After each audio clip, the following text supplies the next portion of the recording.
Hello everyone, I am Dr. Krupa Savda and our today's topic of discussion is thermal injuries. This is a very important topic and we will study this subject into two different parts. So our today's topic of discussion is thermal injuries part 1.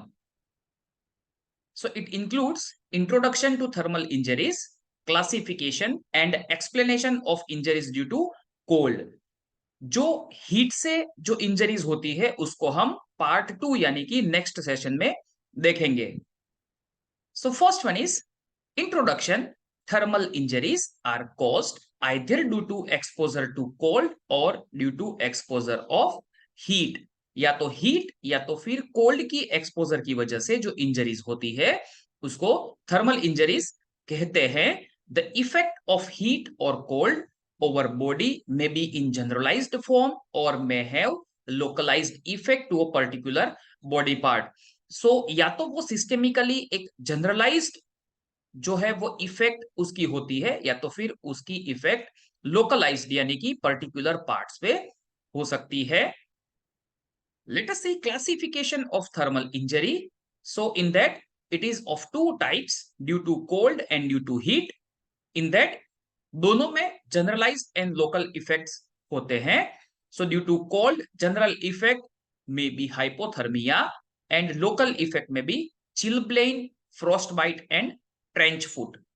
और due to heat में जो general effect है उसमें heat exhaustion, heat cramps, heat stroke and local effects में burns and scalds. So ये जो है वो थर्मल इंजरी का क्लासिफिकेशन है. This is very important to remember. Let us see first one, that is hypothermia. Exposure to cold produce hypothermia, which is defined as core temperature below 35 degree centigrade or 95 degree Fahrenheit. So hypothermia एक exposure to cold की वजह से produce होता है जहां पे जो core temperature है वो बिलो 35 डिग्री सेंटीग्रेड हो जाता है. And esophageal or rectal probe that measures temperatures as low as 25 degree centigrade is required. यहाँ पे एक इंपॉर्टेंट नोट है जो हमने रेड मार्क किया हुआ है. Oral and axillary thermometers are inaccurate. So जो थर्मोमीटर्स है which are oral and axillary they are inaccurate. जो टेम्परेचर है उसके मेजरमेंट के लिए या तो इसोफेजियल या तो फिर रेक्टल प्रोब की जरूरत होती है. Effects of hypothermia. Direct effects are prominent in the fatty tissues and myelinated nerve fibers, and indirect effects are mostly ischemic. So direct effects है वो fatty tissues या तो फिर myelinated nerve fibers में देखने को मिलती है, जबकि जो indirect effects होते हैं वो ischemia या तो फिर ischemic होती है. Risk factors: low environmental temperature, extreme of age यानी कि इन्फेंट्स है, चिल्ड्रन है या तो फिर एल्डरली एज यानी कि extreme low age and extreme high age. Immersion in water and wet clothing, pre existing disease such as hypothyroidism and atherosclerosis, dementia, inadequate nutrition, intoxicated person like alcohol, tranquilizers or opiates, persons engaged in activities like mountaineering and shelling. So ये सब जो है they are the risk factors for hypothermia. Let us see clinical features.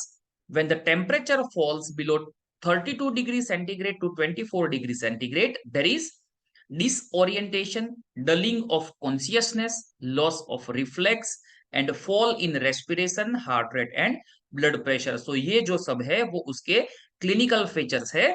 उसमें अगर हम थोड़ा आगे जाए तो red patches and pallor of the skin, oedema of the face and stiffness of neck muscles में be seen. Death is common due to ventricular fibrillation और asystole. So जो डेथ है वो कार्डियक स्टॉपेज या तो फिर वेंट्रिकुलर फिब्रिलेशन की वजह से हो सकती है. और क्लिनिकल फीचर्स जो है वो हमने यहाँ पे बताए हैं. They are disorientation, dulling of consciousness, loss of reflex, fall in respiration, heart rate, blood pressures, red patches, pallor of the skin, edema of the face and stiffness of neck muscles. So that was a repetition. Complications. Patient who survives for a short time may develop hemorrhagic pancreatitis, pneumonia, ulcers, or focal hemorrhages in the GI tract. It is also called as gastrointestinal tract. Acute tubular necrosis and myocardial fibril necrosis में occurs. So ये जो सब है वो hypothermia के complication है, जिसमें haemorrhagic pancreatitis, pneumonia, ulcers इन GIT, हेमरेजिस इन GIT, renal या तो फिर ट्यूबुलर नेक्रोसिस या और myofibre necrosis, myocardial fibre necrosis. Post-mortem findings, there are no definitive autopsy findings of hypothermia. So hypothermia में ऐसे कोई definitive autopsy findings देखने को नहीं मिलते हैं. However, there are several features which taken together in the presence of history allow a reasonably confident diagnosis. यानी कि डेथ का सीन कौन सा है और डेथ के सर्कमस्टेंसेस कौन से हैं उसके ऊपर से इजीली या तो फिर रीजनेबली कॉन्फिडेंट डायग्नोसिस हो सकता है कि ये जो पर्टिकुलर डेथ है वो हाइपोथर्मिया की वजह से हुई है. Chilblain, it is also called as erythema pernio, right? These are red, itching skin lesions, usually in the extremities caused by exposure to cold. They may be associated with edema and blistering and are aggravated by warmth. So ये जो है वो red itching skin lesions है, वो extremities में ज्यादा देखने को मिलते हैं due to exposure to cold, and they may be associated with edema and blistering and are aggravated by warmth. On continued exposure, ulcerative और hemorrhagic lesions में develop. So अगर उसका जो exposure है वो continuous है, then there will be ulcerative or hemorrhagic lesions, right? Treatment: elevation of the affected part and allowing it to warm gradually at room temperature, right? So जो affected part है उसका elevation बहुत ही important है and उसको धीरे धीरे slowly उसको room temperature तक ले जाने के लिए उसको अलाउ करना है. The areas should be rubbed or massaged or subjected to heat application. So यहाँ पे रबिंग किया जाना चाहिए, मैसेजिंग किया जाना चाहिए और हीट एप्लीकेशन पे वो जो पर्टिकुलर एरियाज है उसको सब्जेक्ट करना चाहिए.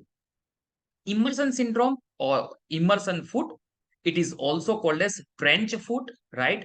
It occurs when foot or hand is exposed to a low temperature of 5 to 6 degree if limbs are wet, right? So ये जो है वो वेरी लो टेम्परेचर पे होता है 5 to 6 डिग्रीज, और अगर लिम्स वेट होती है तो वो बहुत ही जल्दी होता है. उसका रीजन हमने नीचे एक पर्पल लाइन में दिखाया हुआ है. Wetness is an important contributory factor because when limbs are wet, cold is more penetrating. So अगर जो limbs है वो wet होती है तो wetness जो है वो एक important contributory factors है, जहां पे जो cold है, जो ठंड है, वो ज्यादा से ज्यादा penetrating हो जाती है. Necrosis of fingers, toes or hands and feet may occur.